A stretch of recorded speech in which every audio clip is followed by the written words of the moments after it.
एक बार फिर देवर्षि नारद के मन में यह अभिमान पैदा हो गया कि वे ही भगवान विष्णु के सबसे बड़े भक्त हैं। वे सोचने लगे, मैं दिन रात भगवान विष्णु का गुणगान करता हूँ, फिर इस संसार में मुझसे बड़ा भक्त और कौन हो सकता है। किंतु पता नहीं श्रीहरि मुझे ऐसा समझते हैं या नहीं। यह विचार कर नारद भगवान विष्णु के पास क्षीर सागर में पहुँचे और उन्हें प्रणाम किया। विष्णु जी बोले, आओ नारद, कहो कैसे आना हुआ। नारद बोले, भगवान मैं आपसे एक बात पूछने आया हूँ। भगवान विष्णु बोले, मैं तुम्हारे मन की बात जानता हूँ नारद, फिर भी तुम्हारे मुँह से सुनना चाहता हूँ। नारद ने कहा, हे देव, मैं जीवन भर आपका गुणगान करता रहा हूँ। पल पल हर क्षण मुझे बस आपका ही ध्यान रहता है। आप मुझे यह बताइए कि क्या मुझसे भी बड़ा आपका कोई अन्य भक्त है संसार में।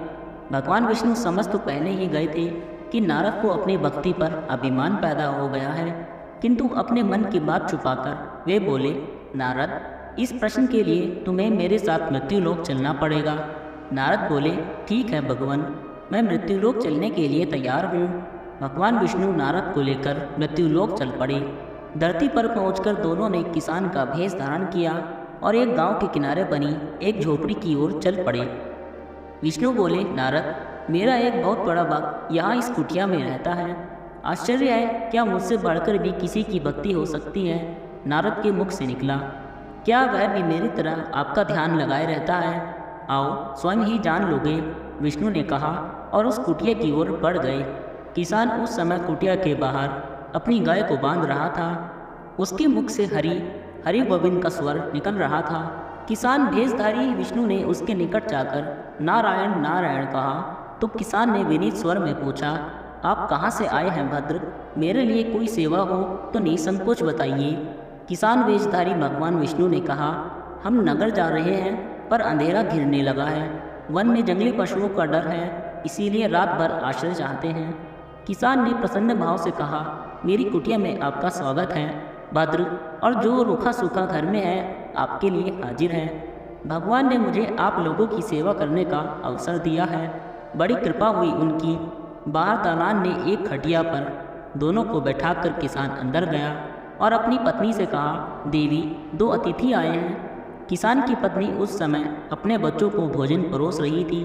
धीरे से आटे का बर्तन दिखाती हुई बोली, घर में इतना सा ही आटा है और ये बच्चे और भोजन मांग रहे हैं। किसान बोला, कोई बात नहीं, हम अतिथियों को भरपेट भोजन कराएंगे, तुम बच्चों को आज कांजी बनाकर पिला देना। नारद और भगवान विष्णु ने उन दोनों का सारा वार्तालाप सुना, फिर भी परीक्षा के लिए भोजन की थाली पर बैठ गए। जब दोनों भरपेट भोजन कर चुके तो नारद सोचने लगे, यह सीधा साधा गृहस्थ भगवान का सबसे बड़ा भक्त कैसे हो सकता है। उधर श्री हरि ने किसान से और भोजन लाने की फरमाइश कर दी। बोले, मेरा पेट अभी नहीं भरा, क्या और भोजन मिलेगा। किसान रसोई घर में गया और जाकर पत्नी से पूछा, कुछ और भोजन बचा है क्या। पत्नी बोली, बच्चों के लिए कांजी बनाई है, बस वही शेष है।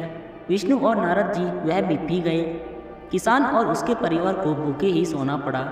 भूखे बच्चे माँ का आंचल थाम कह उठे, माँ नींद नहीं आ रही है, मुझे बड़े जोर से भूख लगी है। पिताजी ने उन अतिथियों को कांजी भी क्यों पिला दी। किसान ने बच्चों के सिर पर हाथ फेरते हुए कहा, अतिथि को भोजन कराना स्वयं विष्णु भगवान को भोग लगाने के समान है बेटा। बाहर दालान में दोनों अतिथि अलग अलग बिस्तरों पर लेटे हुए थे।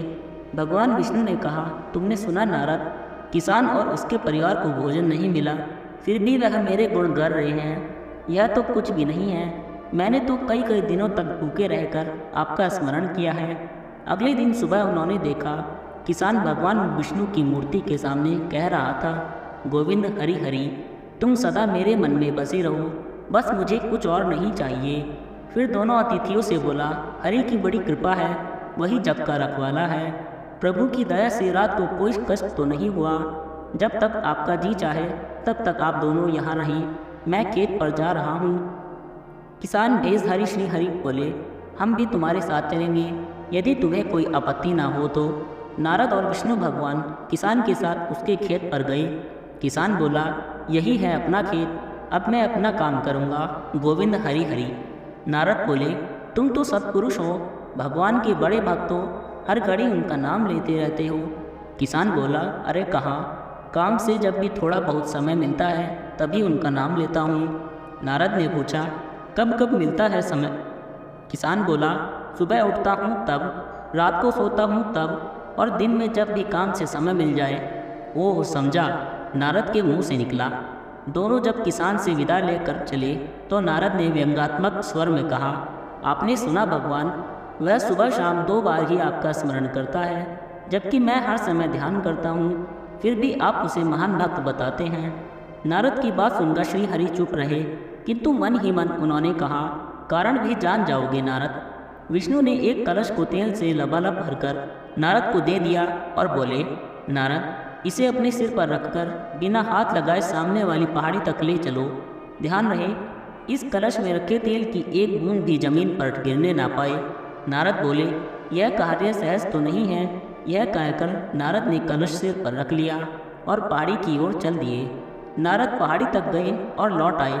विष्णु बोले, लौट आए नारद, ठीक है, अब यह बताओ कि इतनी दूर जाने और आने में तुमने कितनी बार मेरा स्मरण किया है? नारद बोले, एक बार भी नहीं भगवान। करता भी कैसे?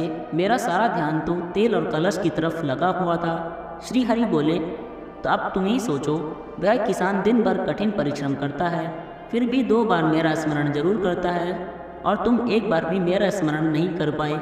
विष्णु की बात सुनकर नारद के अंतर्चक्षु खुल गए। वह श्री हरि के चरणों में गिरकर बोले, मान गया प्रभु, जो संसार के झंझटों में रहकर भी आपका स्मरण करते हैं वे ही सबसे बड़े भक्त हैं।